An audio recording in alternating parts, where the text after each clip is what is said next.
ETF index mutual funds నేర్చుకుని stock మార్కెట్లో రాణించాలనుకుంటున్నారా? వెంటనే ఈ నెంబర్కి కాల్ చేయండి.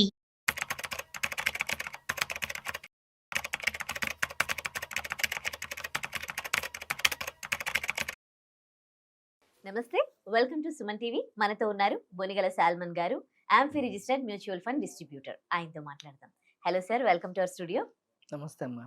సార్, అంటే చాలా రంగాలు ఉంటాయి. అన్ని రంగాల్లో కూడా సాధారణంగా రాణిస్తున్న వాళ్ళు ఉంటారు, అందులో సక్సెస్ అయిన వాళ్ళు కూడా ఉంటారు. చాలా తక్కువ సక్సెస్ అయిన వాళ్ళు చాలా తక్కువ మంది ఉంటారు. సాధారణంగా రాణిస్తున్న వాళ్ళు ఎక్కువ మంది ఉంటారు. ఒక నార్మల్ పర్సన్, ఎవరైతే సక్సెస్ అయిన పర్సన్ ఉంటారో ఆర్థిక రంగంలో వాళ్ళని బీట్ చేయాలంటే సాధ్యమవుతుందా? ఏం చేస్తే సాధ్యమవుతుంది? మంచి question అడిగామమ్మా.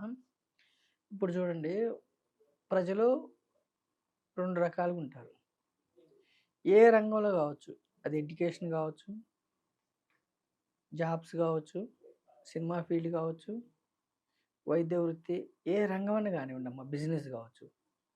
Successful people, normal people.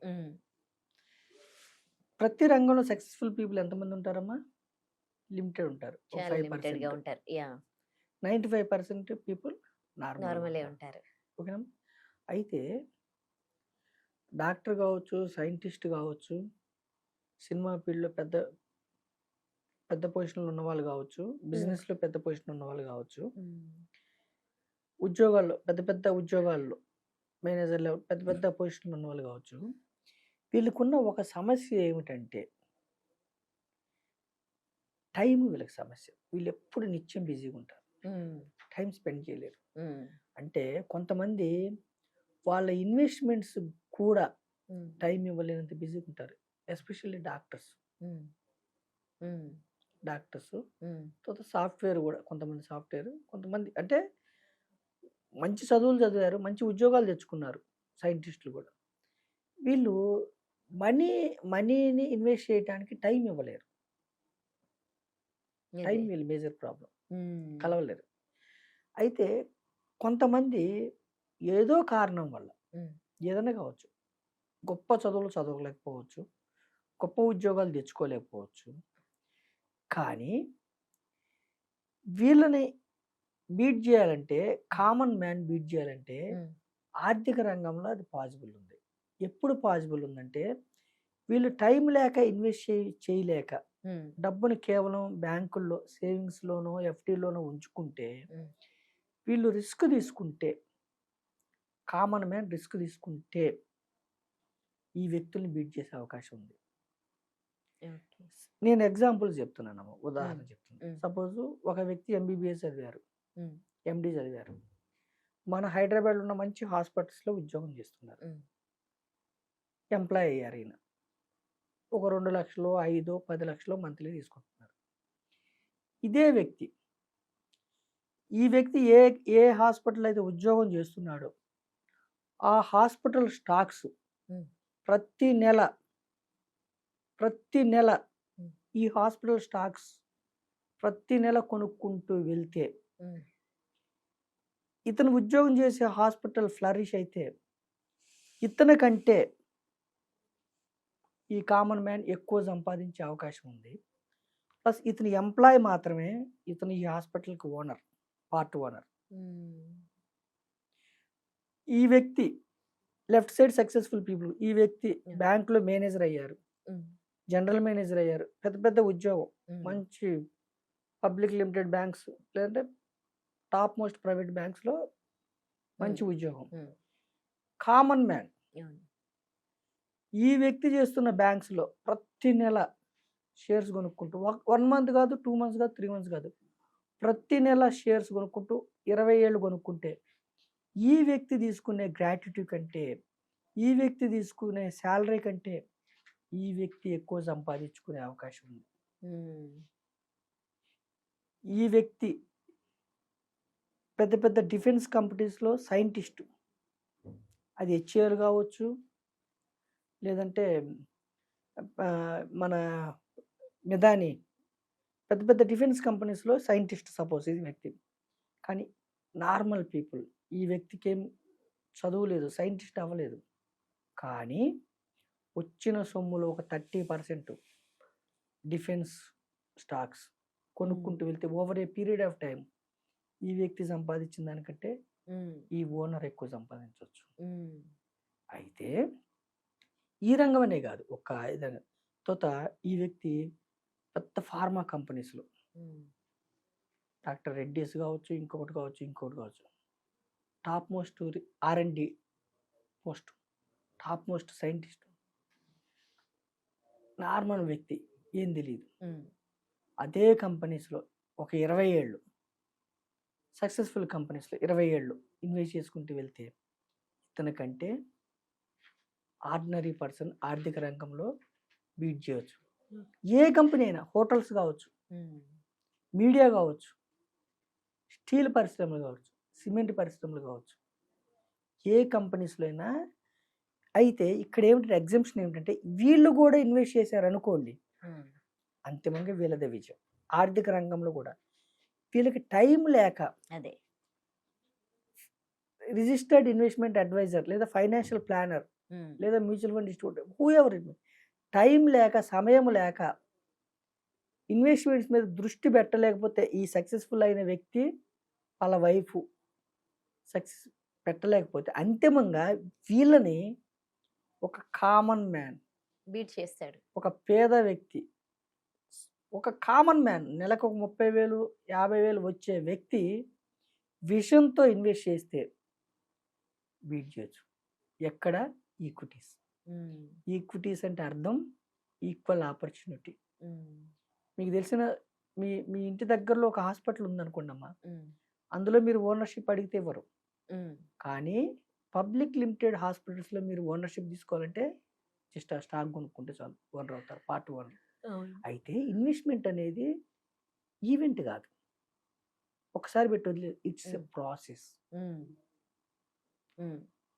ఇన్వెస్ట్మెంట్లో returns ఒక్క రోజులో రావు, పవర్ ఆఫ్ కాంపౌండింగ్. ఇన్వెస్ట్మెంట్స్లో మీరు శ్రద్ధ పెట్టాలి.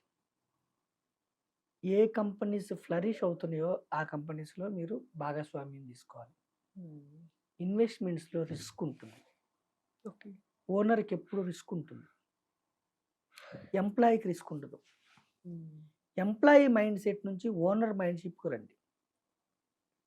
ఎంప్లాయీకి లిమిటెడ్ శాలరీ, ఓనర్కి అన్లిమిటెడ్. డివిడెండ్స్ రూపేనా వస్తాయి మీకు.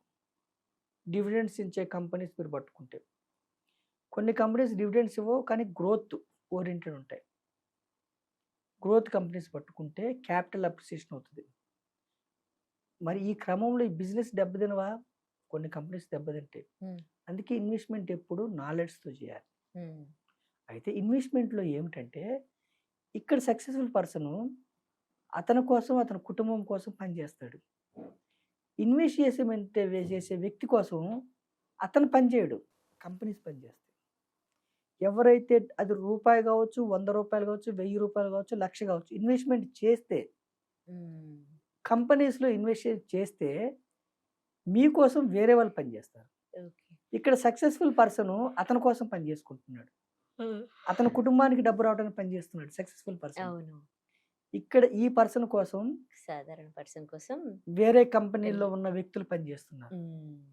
లాస్ట్ ఈ బ్యాంక్స్లో మేనేజర్ కూడా కామన్ మ్యాన్ కోసం పనిచేస్తారు. ఆ అవకాశం భారతదేశంలో బిగ్గెస్ట్ డెమోక్రసీ మన దేశంలో, అంటే ప్రపంచవ్యాప్తంగా కూడా ఉంది, ఈక్విటీస్లో ఉంది. నేను ప్రజల్ని ఏం చెప్తున్నానంటే, ఈక్విటీస్ స్టాక్ మార్కెట్ రంగంలోనే భయపడి దూరంగా ఉంటే మీరు బిగ్గెస్ట్ ఆపర్చునిటీ మిస్ చేసుకుంటున్నారు. ఈక్విటీస్ అంటే ఏంటి, స్టాక్స్ అంటే ఏమిటి, సెన్సెక్స్ అంటే ఏమిటి, నిఫ్టీ అంటే ఏమిటి, నిఫ్టీ మిడ్ క్యాప్, మీరు కంపెనీలో ఓనర్షిప్ తీసుకోవడానికి వెనకాడితే కంపెనీస్ యొక్క ఎదుగుదలలో మీరు మిస్ అయిపోతున్నారు. భారతదేశ ఎకానమీ గ్రోత్ స్టోరీలో మీరు మిస్ అవుతున్నారు. దేశం ముందుకెళ్తుంది, మీరు వెనకబడిపోతున్నారు.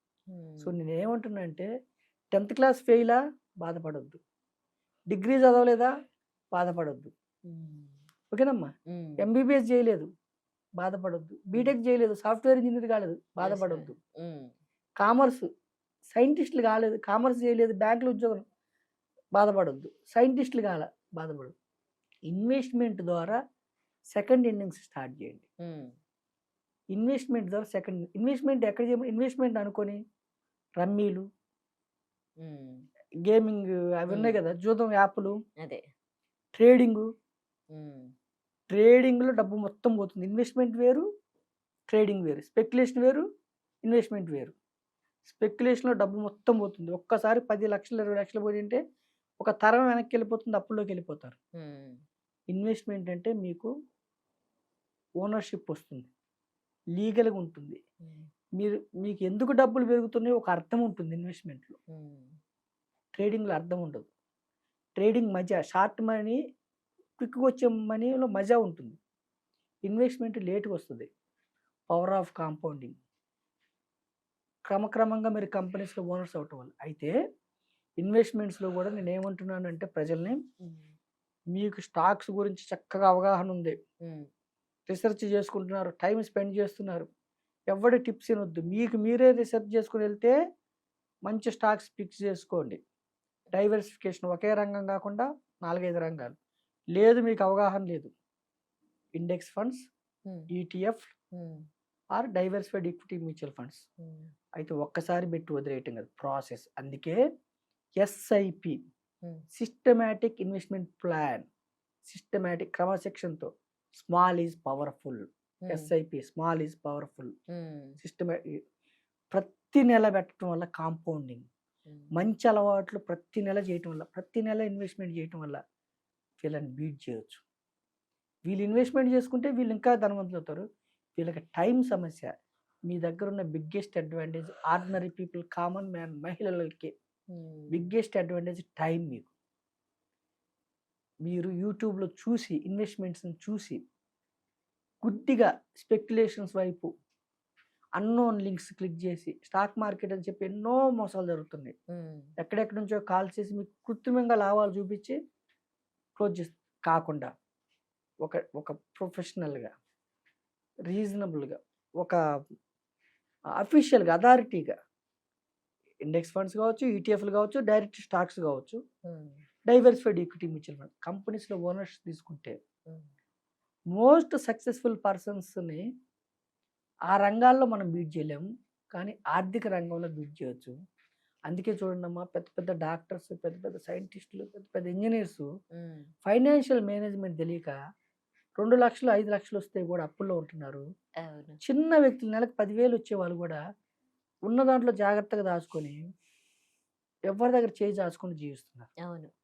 సో నేనేం చెప్తాను, మీకు ఎంత వస్తుంది అన్నది ముఖ్యం కాదు. దాన్ని ఎలా వచ్చిన దానికంటే ఎక్కువ ఖర్చు పెట్టారా మీరు డిజాస్టర్ అయిపోతారు, మీ కుటుంబం అంతా బాధ. వచ్చిన దాంట్లోంచి 20 to 30% ఒక పీరియడ్ రెగ్యులర్గా ఇన్వెస్ట్ చేసుకుంటూ వెళ్ళారా, లాంగ్ రన్లో మీరే మోస్ట్ సక్సెస్ఫుల్ పర్సన్ ఫైనాన్షియల్లో, ఆర్థిక రంగంలో. సో నేను ప్రజల్ని మీ ద్వారా ఏం చెప్తానంటే, మంచి ఇన్వెస్ట్మెంట్స్ ఎత్తుక్కోండి. మంచి డిస్ట్రిబ్యూటర్ ద్వారా, RIA ద్వారా, ఫైనాన్షియల్ ప్లానర్ ద్వారా ఒక 10 ఏళ్ళు 15 ఏళ్ళు 20 ఏళ్ళు ఇన్వెస్ట్మెంట్ రంగంలోకి వస్తే మిరాకిల్స్ చేయొచ్చు పవర్ ఆఫ్ కాంపౌండింగ్ వల్ల. మంచి అలవాట్లైన పవర్ ఆఫ్ కాంపౌండింగ్ ద్వారా ఏర్పడతాయి, చెడు అలవాట్లైన పవర్ ఆఫ్ కాంపౌండింగ్ ద్వారా ఏర్పడతాయి. దాని రిజల్ట్ మంచి అయితే మంచి వస్తుంది, చెడు అయితే చెడు వస్తుంది. ఇన్వెస్ట్మెంట్స్లో కూడా పవర్ ఆఫ్ కాంపౌండింగ్ వల్ల మీకు ఆర్థిక లక్ష్యాలు మీకు ముందుకు తీసుకెళ్తాయి. మీకు వచ్చిన దానికంటే ఎక్కువ ఖర్చు పెట్టుకుని ఇన్వెస్ట్మెంట్ చేయకపోతే మీరు నెగిటివ్ పవర్ ఆఫ్ కాంపౌండింగ్ అవుతుంది, అప్పుల్లో గురుకుపోతారు. కరెక్ట్. సో నేనేమన్నాను, common man don't worry, investment ద్వారా ముందుకెళ్ళండి. That's. Thank you so much for your valuable suggestions sir. Thank you అమ్మా.